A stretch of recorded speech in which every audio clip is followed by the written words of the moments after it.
suggest the best way for those of us who dissent against the views and methodology of the concerned student movement to, try and combat this change that's occurring in our student body and just campuses across America? Well, I think that the most potent thing that concerned students have done is they push the language that we refuse to fight. So that they say things, they spout tautologies like racism exists. I agree. That was one of my fundamental premises at the beginning, right? Racism on an individual level definitely exists, of course. You'd be a fool to deny it.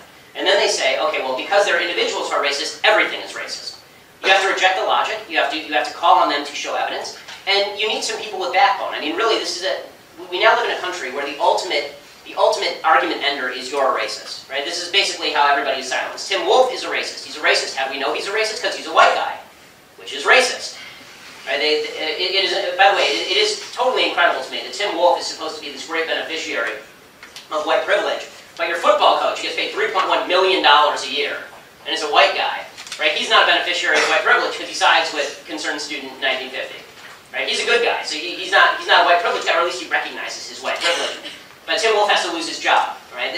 So the answer is that the sophistry of the left has no impact unless you internalize it. If you just refuse to accept the narrative that they are pushing, there's nothing they can do to you. What would have happened at this university if Tim Wolf had looked at Jonathan Butler and said, okay, so what? Right, really, what would have happened? What would have happened if he had said to Jonathan Butler, you stepped into my car? Right? If he said to Jonathan Butler, every racist incident that was reported to the police was fully investigated as appropriate under local, state, and federal law, which is true. Okay, if he had said that, and Jonathan Butler had kept hunger striking, do I think Jonathan Butler was going to die for his beliefs? I think Mommy and Daddy, who are worth $20 million, probably bought him a popsicle.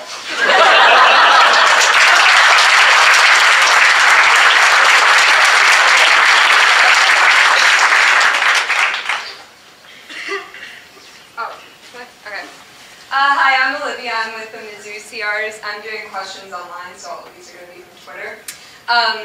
So David R. Shorten at D. Shorten Music wants to know, in the ideological war between left and right, what are the strongest weapons on both sides? Well, the strongest weapon for the left is always character attacks, right? You're a racist, sexist, bigot, homophobe. That's it's actually the only argument that they have, generally speaking. They disagree with you, therefore you're a bad person. Right, this is what basically Barack Obama said this with regard to anybody who objects to his Syrian refugee idea, right? You're a bad person, you hate children, you hate women, you fear widows, right? You're a bad person. We can't actually have a logical discussion about the issue, you're just a bad person. That's the strongest argument on the left side. The strongest argument on the right side, presumably, which is why I'm on the right, is evidence and logic. The problem is that in an argument, evidence and logic actually tend to lose to character assault. Character assault tends to win. Because once you've been labeled a racist, no one wants to hear your evidence and your argument. And so, as I have frequently said, the biggest mistake that people on the right make is that when they are called a racist, sexist, bigot, homophobe, they then proceed to try and have a normal conversation with the person who labeled them this. Right? The proper answer to "you're a racist" is not, you know what, let's have a discussion about race in America. The proper answer to "you're a racist" is, no, you're an a-hole. Because for somebody to call you a racist without evidence is an a-hole thing to do. Right? You are not supposed to just drop character charges on people without any evidence of any sort. You're supposed to be able to back it up. So the right needs to start using that argument. It's effective. I know from personal experience. And it is a useful tool, because until we can get to the point where the left and the right actually have discussions about policy and not about character, nothing is going to happen that's good in American politics. You like to discuss character attacks that the left likes to use to get their victories. How President Obama won in 2008 and 2012. Mm-hmm. You see Ted Cruz going after Carl Quintanilla at the CNBC debate as a change, as the Republicans starting to wake up. I thought it was great. I think that my view is that, and I've said this before, if Republicans had a choice between winning the 2016 election and totally destroying the media where it stands, I would absolutely pick the latter. The mainstream media is a disaster area. They are corrupt from top to bottom, and I'm glad. And the truth is that corruption can only exist on the back of Republican stupidity. Because it's Republicans who go on these shows and then give them the patina of legitimacy that they don't deserve. Right? It's Republicans who go on. I mean, what was amazing to me is when the George Stephanopoulos stuff started to break. Oh, George Stephanopoulos gave lots of money to the Clinton Foundation. I remember sitting there being like, wait, he was their chief of staff. Like, why is this a shock? Why is this taking him down? Nobody realized this for the last 20 years? And the reason is because Republicans, there's sort of a collective action problem in that Republicans who want to go on TV go to places like ABC News and they say, I want to be on TV and I'm happy to treat George Stephanopoulos really well and pretend he's objective in order to get on TV. So John McCain will do that. If Republicans en masse just started saying to people at the top of interviews, this isn't even being mean, it's just real. I'm a conservative, you're a leftist, that's my bias, your bias is now clear, let's have a conversation. It would totally change the tenor of the debate. There's a reason CNN and MSNBC don't like to have me on, because I actually do this. There's multiple videos of me doing this to various things. I did HuffPost Live last week, right? Because people's biases matter. No one is unbiased. And the so-called objective media it doesn't exist. I thought what Cruz did was great. I think the Republicans should keep it up, and if they don't keep it up, they're going to lose. Thank you. Hi, I'm back. So, Blaine at Anime Snob 25 wants to know, this is a really good question though, do you feel the majority of concerned student 1950 are truly devious or just misguided? I think most people are misguided. Just on planet Earth, I think most people are misguided. I think there are leaders at Concerned Student 1950 who are devious. I'll give them the benefit of the doubt, but at a certain point, ignorance becomes sin. And when you do this long enough and you're victimizing enough innocent people, the only innocent person who was actually victimized in this whole debacle was Tim Wolf, who didn't do anything, and is a white guy who lost his job for being a white guy. And if you were part of that, you should feel ashamed of yourself. You really should, because you didn't do anything to have that. You really didn't. So, you know, do I think they're devious? Do I think they're just fellow travelers? In the end, I'm not sure that it really matters. Disassociate yourself from people who do bad things, or you're going to be lumped in with them. That's just the way life works. Hi, I'm Megan from the University of Central Missouri CRs. And I was just wondering, as a conservative black student, how do you feel that I should go about...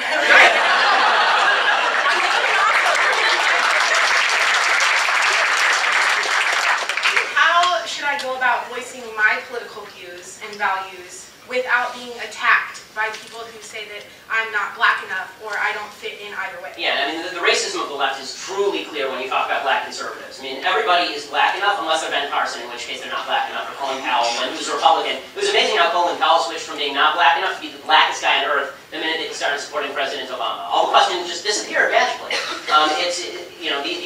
When you ask how you avoid the attack, the answer is you can't. And one of the things that I tell all conservatives all over America is conservatives have a tendency to just kind of want to live our lives. And I have a wife, I have a kid. I do this for a career, but the truth is in my off time I don't like talking politics because it's my off time. And when I turn on ESPN and I see politics, I actually get deeply annoyed and upset because, you know, it feels like the assault is nonstop and all that.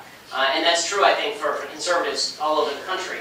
One of my mentors was Andrew Breitbart. And Andrew was fond of saying that you have to walk toward the fire.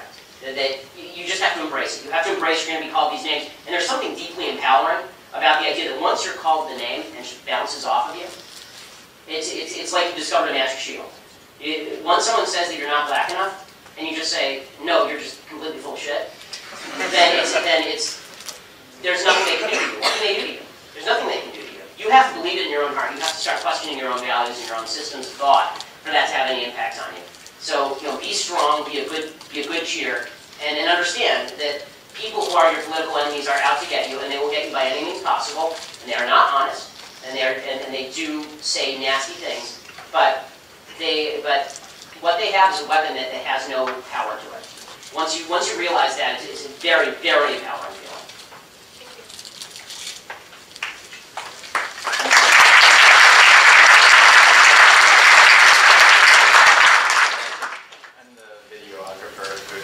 Video went viral last Tuesday. It's received 2.5 million views. I wanted to, you had me until you brought up Caitlyn Jenner for no reason and called her a man. Well, it was asked, so okay. No reason. I want to know why you think that the conservative media is picking up on this story so much, whereas the liberal media has not been reporting on this to the extent that you guys did. Full disclosure, I did talk on to Breitbart's Alex Strassel. Yeah, some of our reporters, right, yeah. Yep, and that interview was a mistake. But I do want to know why you think that... Why the imbalance? Do you think that the conservative media is using this to push their agenda? Yes, and it's a factual agenda. So yes, I mean, I'm not going to pretend that, I'm honest enough to acknowledge that everybody has bias. And so obviously, people tend to push stories that back their points of view. It just so happens that this story backs the true contention that folks on the left want to shut down free speech and are not particularly interested in it when it conflicts with what they want. So yeah, I mean, there's a reason the left isn't going to pay attention to it, because it cuts against what they want to say. The left wants to say that offensiveness is a significantly more important, being non-offensive is a more important value than free speech. This is what they want to say. And the right says free speech is a more important value than non-offensiveness. So in that battle, your video was a perfect example of free speech. It was a clarifying moment. It was a clarifying moment for a lot of people who saw that for the left, non-offensiveness is more important than freedom of speech. Okay. Do you know why the conservative media has covered this story to a greater extent than Tim Wolf resigning? The only fallout from my video has been that Melissa Click has resigned from her journalism appointment. She's still on with the community. Well, I mean, I can tell you that Professor Click has become a meme in conservative circles, and she's become the face of the American left fascist movement with her, you know, pointing at you to get out and calling for muscle against you. So, you know, the idea I don't think that the story is over for Professor Click. As far as the coverage of Tim Wolf, the reason that yours went viral is because this actually does not have to do with conservative versus left. There's just a difference between video and no video.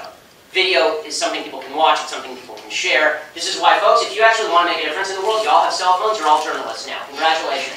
Go out, get a story, you can break it, it can become a big thing like this. Right? So that's really the moral of the story. Speaking of next election, this question really is unrelated, but yeah. I'm just curious who you think is the best president for America. The guy who I think would be the best president is Ted Cruz.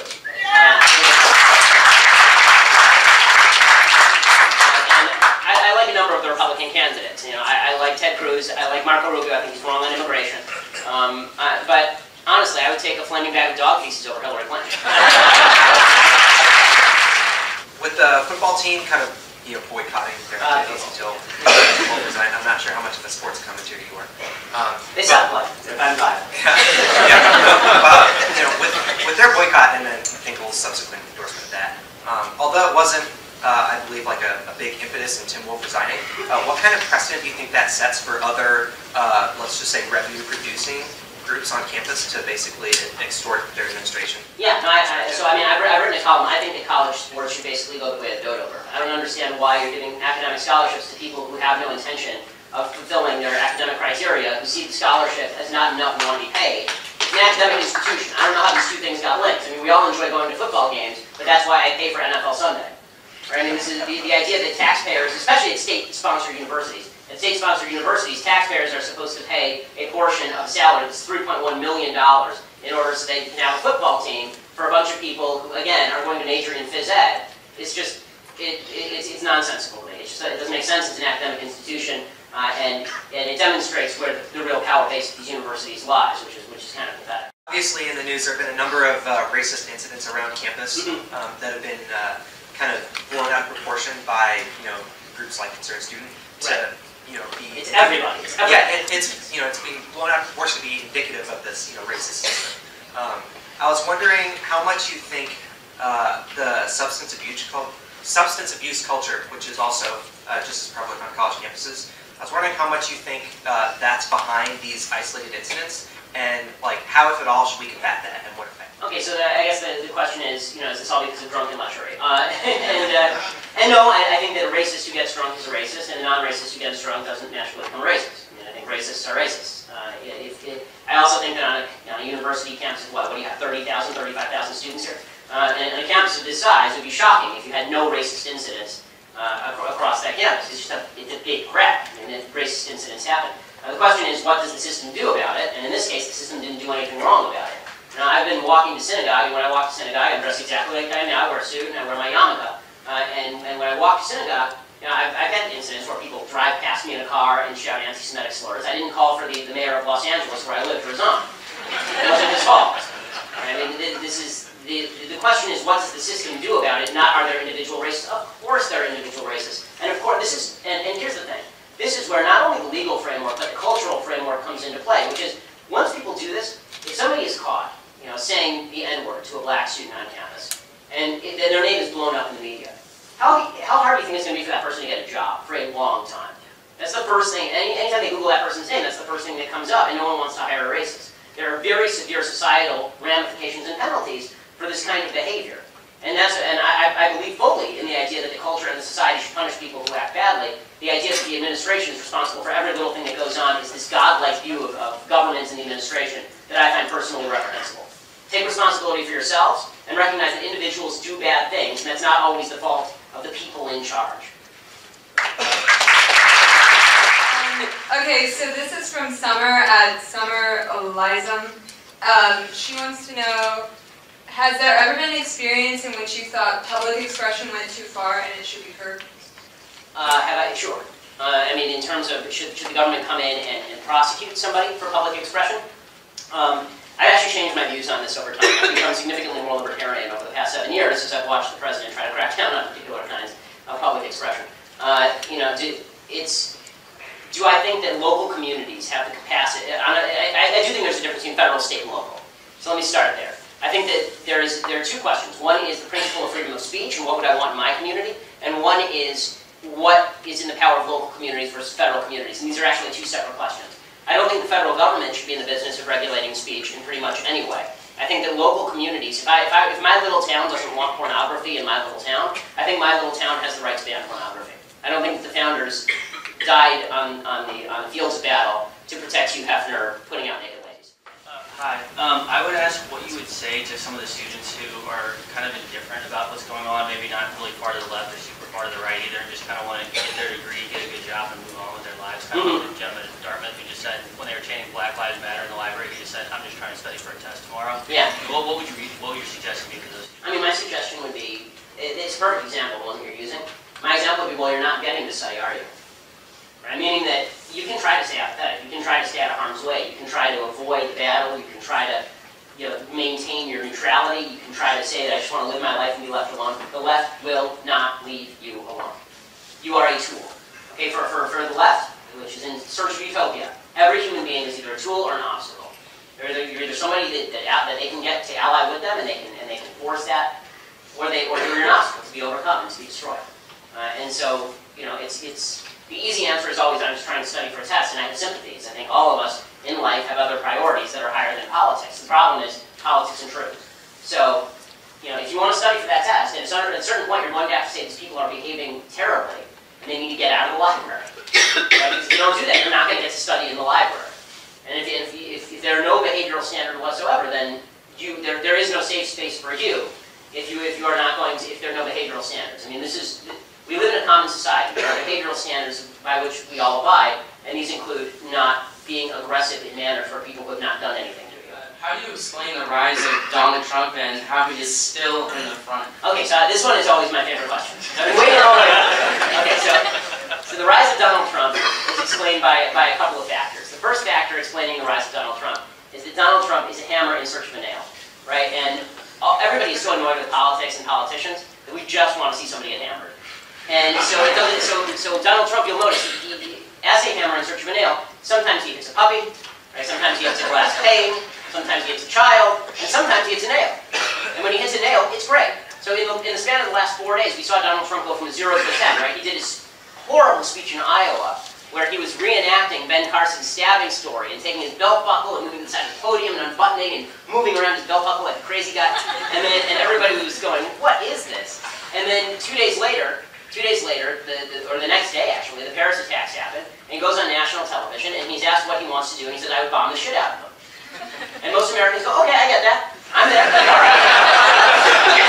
I don't need a 5-paragraph essay. I'm cool. We got it, right? And Trump has a gift for speaking at the lowest common denominator level, which actually it actually is a gift. I mean, it means that you communicate with the most people. And he also has a gift for the soundbite. Both for good and for bad. He's also a dramatic slap in the face to the Republican establishment. There's a whole side of Republicans who just say, you guys were trying to push Jeb Bush on us? Well, screw you. We're going with Donald Trump. Which is why all these outsider candidates are doing so well. So, I find Trump highly amusing as a candidate. I find him highly amusing as a person. Would I vote for him in a primary? No. Do I think that I will say one thing about Donald Trump. Donald Trump, there's a solid case to be made. This is not even meant to be funny. There's a solid case to be made that he has a better shot of being president than Marco Rubio. Shapiro, my name is Victor Maggio. I'm a reporter from Chicago. I cover a lot of the shootings in Chicago. That's what I do. And I've been doing this since 2013. And I don't see Black Lives Matter anywhere in Chicago. I don't see them protesting. I don't see them acknowledging what's happening there. Shouldn't that alone delegitimize this group? Absolutely. And Black Lives Matter is a joke. Black Lives Matter is a movement that is designed specifically and solely to crack down on political enemies of the left. The Black Lives Matter movement is a racist movement. If there are any converse movements in White Lives Matter, everyone would recognize it as such. And again, the Black Lives Matter crew doesn't say that all Black Lives Matter. They say the only Black Lives that matter are black people who are killed by white people, which is a tiny, tiny number across the United States. I mean, if we were to reverse the situation, significantly more white people are killed by black people every year than black people are killed by white people every year. But the reality is that if you actually want to make life better for black lives actually matter, there would be a few things that you'd want to do. The number one thing you'd want to do is stop aborting black babies. More black babies were aborted in New York City last year than were born in New York City last year. I mean, literally entire generations of black people have been wiped off the face of the earth by people who are getting abortions. The second thing that you would do is actually have a very heavy police presence in high crime areas, because that's the only way that you develop a culture of property ownership and investment that creates jobs, that creates better lifestyles for people. And the third thing that you would do is cut off benefits and diminish benefits for people making bad decisions. You don't incentivize people to have babies out of wedlock. Right? Our culture has now conferred hero status on people who put themselves in self-victimized situations. My wife's in medical school over at UCLA, and my wife has made a lot of good decisions in her life. The number one, of course, is marrying me. The number two good decision for my wife, and she's watching this, I know she's laughing. The number two good decision for my wife is that we were both virgins until we got married. We're religious people, and she, we had our baby, our first baby, about 2 years ago, January 2014, and she took a year off of school to take care of the baby because she wanted to spend time with the baby, and then she went back to school, right? And that's just what she did. She was not conferred hero status. There was a girl in her class who was a single mother and had to work her way through being a single mother. And she's granted this sort of hero status. So look at all the challenges she's had to overcome. Right, challenges that she made for herself. I'm glad she overcame them. It would have been better if she didn't make the challenges for herself in the first place. We need to stop creating heroes out of people who make poor decisions. Right? It's great that you can overcome a challenge, but don't create challenges for yourself and then be celebrated for the challenges that you created for yourself. So, incentivizing fathers to stay in the home would be a massive thing. And again, if there's one thing that's leading to crime in the black community right now, it is the escalating rate of single motherhood, because that's true to every community that has high crime rates, it has high rates of single motherhood for a very specific reason. Young men commit crimes, young men are not afraid of their mothers. Right? Every guy in this audience right now knows that at age 15, if your mom told you to cut it out, the chances were she was going to have to call your dad. Right? The fact is, young men do not fear an authority structure that comes from mom. It's just not the way that it works. So, there are many things that Black Lives Matter actually could do if they actually believe that Black Lives Matter, but they don't. What they actually believe is just that America's a racist, terrible system, and it has to be torn out. It has to be torn out by the roots, and whatever is available for them to do this, they will do. And this is true for most of the left, including the Concerned Student 1950. Carson has been an increasingly popular presidential candidate, but a lot of people have had questions about his lack of political background, and I was just wondering what your take and stance on that was. So I think Ben Carson is a very good man. I think that Ben Carson says a lot of things that are worthwhile, and he creates debates that I think ought to be had. I think that he has strength of character and fortitude. His lack of experience is not really what troubles me. I don't know where he stands on certain issues because he doesn't have enough knowledge to stand on the issue. Right? So when he's asked about foreign policy, maybe he has great principles, maybe he doesn't, but he's kind of waving around in the wind. He doesn't know what he's talking about. And so my view of presidential candidates is, I think one of the great myths in American life is that being president is the world's most difficult job. You have a personal service staff of 2 million people. I'm pretty sure that you can do it. This idea that you have to have tremendous executive experience, it's not like running a company because you never get to fire anybody.